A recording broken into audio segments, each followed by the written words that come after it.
माँ के साथ गांव में रहता था। भोला अपनी माँ के पास जाकर उन्हें कहता है, क्या माँ, हमारे पास बिल्कुल भी कोई जमीन जायदाद नहीं है, सिर्फ इस घर के अलावा। नहीं बेटा, ऐसा नहीं है। हमारे पास जमीन तो है, पर वो तुम्हारे चाचा जी ने हड़प ली है। तुम्हारे पिताजी की मौत के बाद मैं बिल्कुल अकेली हो गई थी और तुम काफी छोटे थे। इस वजह से मैं कुछ नहीं कर पाई। आप चिंता न करें माँ, मैं चाचा जी से जमीन को लेकर बात करूंगा, अपना हक मांगूंगा। इतना कहकर भोला अपने चाचा जी के पास चला जाता है। रुको बेटा, वह मत जाना। भोला अपने चाचा जी रामलाल के पास जाता है और अपने हिस्से की जमीन के बारे में बात करता है। चाचा जी, कैसे हैं आप? घर पर सब ठीक है ना? मैं ठीक हूँ या तुम बताओ, बहुत साल बाद आज कैसे आना हुआ है? बस मैं यहां से शहर जाने के लिए निकल रहा था तो आपको रास्ते में देखा। मुझे आपसे बात करनी थी जमीन के बारे में। क्या मेरे पिताजी की जमीन पर आप फसल उगाते हैं? और यह जमीन आपके नाम की है या? रुको रुको, मेरी बात सुनो पहले। ये जमीन बेशक तुम्हारे पिताजी की ही थी, लेकिन जब उनका देहांत हो गया तब तुम काफी छोटे थे, तो मैंने खुद सारी जमीन पे फसल की बुवाई की और उसी से ही हमारा गुजारा होता है। तो मैं तुम्हारी माँ को भी तुम लोगों का हिस्सा दे दिया करता हूं अभी भी।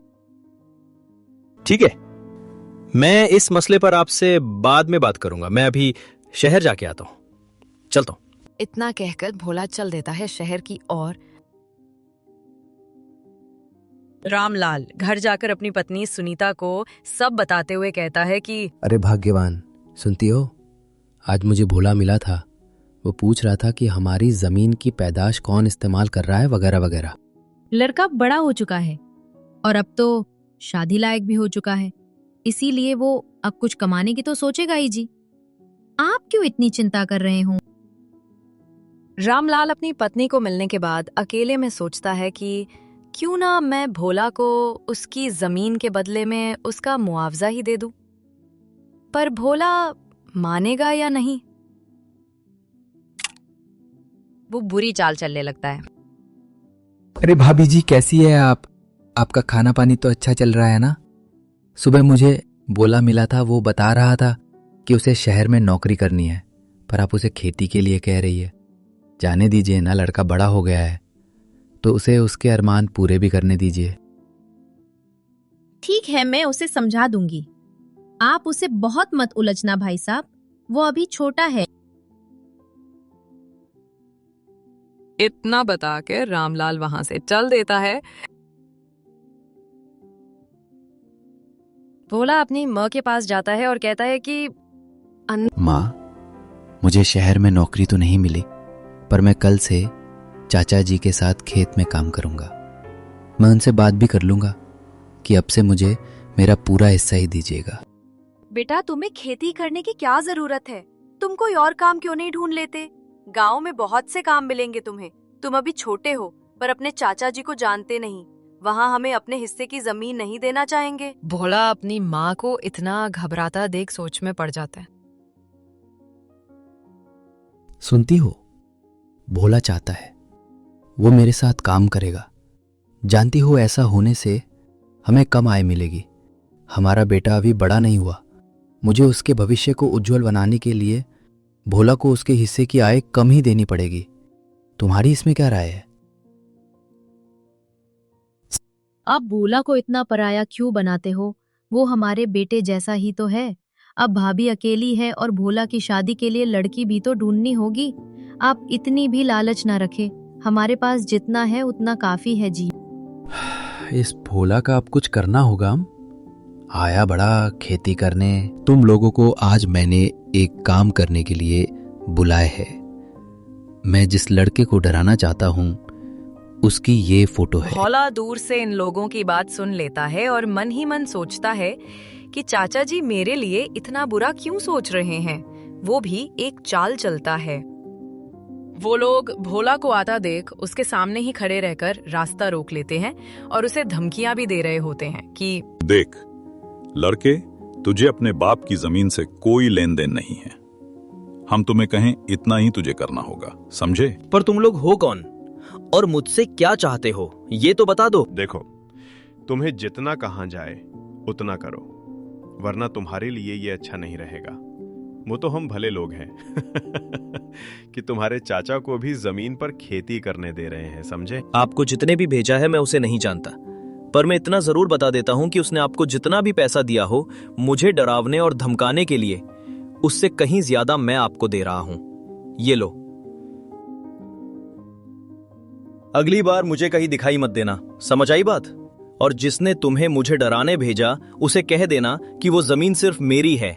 अगर वो मेरे रास्ते में आई तो अच्छा नहीं रहेगा उसके लिए। मैं अपने पिताजी की तरह नहीं हूं कि डर जाऊंगा, सिर्फ नाम भोला है, सच में भोला नहीं हूं, कह देना उसे। ठीक है, अब से हमें हमारा मुनाफा भेज दिया करना, वरना हम तुम्हें वहां भेजेंगे जहां से तुम कभी वापस नहीं लौटोगे, समझे? अच्छा ऐसी बात है, तो तुम लोग ऐसे नहीं मानोगे। एसीपी अर्जुन शर्मा को जानते हो? हाँ जानते हैं, वो बहुत डेरिंग पुलिस वाला है। आज तक उसके हाथों से कभी कोई गुंडे उच्चके बचे नहीं। पर तुम्हें उसे क्या है? वही तो, मुझे उससे बहुत कुछ है, इसीलिए तो तुम लोगों की अब खैर नहीं। अब बताओ क्या बोल रहे थे तुम, और कैसे समझने वाले हो, या मैं समझा दूं? अरे भागो भागो, ये तो वो खुद ही है, भागो, ये हमें आज तो मार ही देगा, भागो। अरे भागो भागो भागो, ये तो पीछे ही पड़ गया। अरे भागो भागो भागो।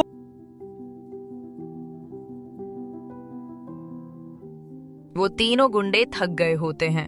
अब वे एक ढाबे पर आराम ले रहे होते हैं। अब मैं ये पोटली खोल के देखता हूँ, इस पुलिस वाले ने हमें क्या दिया होगा। अरे ये क्या, इसमें से तो पत्थर निकल रहे हैं। इसने तो हमें बेवकूफ बनाया। अब हमें कोई और केस पकड़ना होगा, वरना वो पुलिस वाला हमें छोड़ेगा नहीं। ये तो अच्छा हुआ कि हमें पता चल गया कि उसका भतीजा पुलिस था। लगता है कि उसे नहीं पता, पर हमें क्या है, हम किसी और शहर में भाग जाते हैं, कोई और काम ढूंढ लेंगे। ठीक है, फिर हम यहाँ से निकलते हैं, वो कहीं इधर ना आ जाए। वो तीनों गुंडे गांव से निकलकर शहर में चले जाते हैं। जब भोला अपने घर वापस जाता है तब उसकी माँ उसे कहती है कि बेटा, मैं कब से तुम्हारी राह देख रही थी, तुम्हारी कितनी चिंता भी हो रही थी मुझे। आपको अब चिंता करने की जरूरत नहीं है माँ, क्योंकि मैं अब से हमारी जमीन चाचा जी से वापस लेता हूँ और आज से ही खेती शुरू कर रहा हूँ। ये पिताजी की आखिरी जायदाद थी जो उन्हें अपने पूर्वजों से मिली है, ये मैं कैसे छोड़ सकता हूँ। भोला और उसकी माँ खाना खाने के लिए बैठते हैं, तब उसकी माँ उसे समझाती है कि देखो बेटा, हम लोग बहुत अमीर नहीं हैं और हमारा तुम्हारे चाचा जी के अलावा अब कोई नहीं है, तो तुम अपने चाचा जी की बात मानो। वो हमें जो भी आय देंगे जमीन की, हम खुशी से ले लेंगे। आप अब से फिक्र करना छोड़ दीजिए माँ, अब वो कभी मुझसे उलझना नहीं चाहिए। तुम ऐसा क्यों बोल रहे हो बेटा, तुमने कहीं कुछ गलत तो नहीं कर दिया ना? आप चिंता न करें, मैंने सब समझा दिया है चाचा जी को और उनके दोस्तों को भी।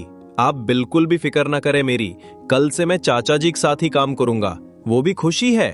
कोई बात नहीं, जैसी तुम्हारी मर्जी, पर अपना ध्यान रखना, ठीक है? भोला को आता देख रामलाल हैरान रह जाता है। अरे ये इधर कहाँ से आ गया, इसे कुछ पता तो नहीं चल गया होगा? बताइए चाचा जी, कैसा चल रहा है खेत का काम? और मुझे देखकर आप खुश नहीं हुए लगते। नहीं, ऐसी कोई बात नहीं, मैं बहुत खुश हूँ। आखिरकार मुझे एक साथीदार मिल गया, वैसे भी थक जाता हूँ। वैसे आपके दोस्तों को मिलकर अच्छा लगा मुझे, बहुत अच्छे थे, मैंने उन्हें उनके काम पर भी भेज दिया। इतना सुनते ही रामलाल के तो पसीने छूटने लगते हैं। इसे कहीं कुछ पता तो नहीं चल गया होगा ना?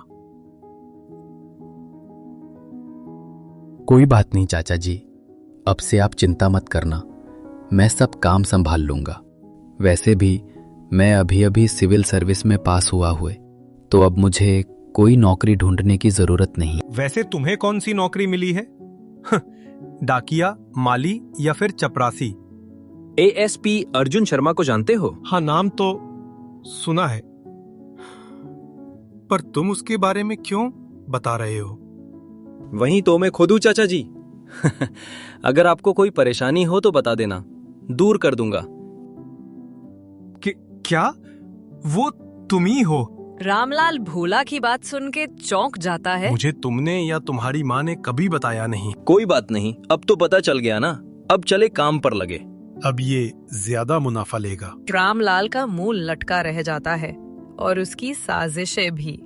भोला इधर अपनी जमीन का हिस्सा रामलाल से हक से ले लेता है और उसका मुआवजा भी। तो दोस्तों, किसी लगी चाचा और भतीजा की कहानी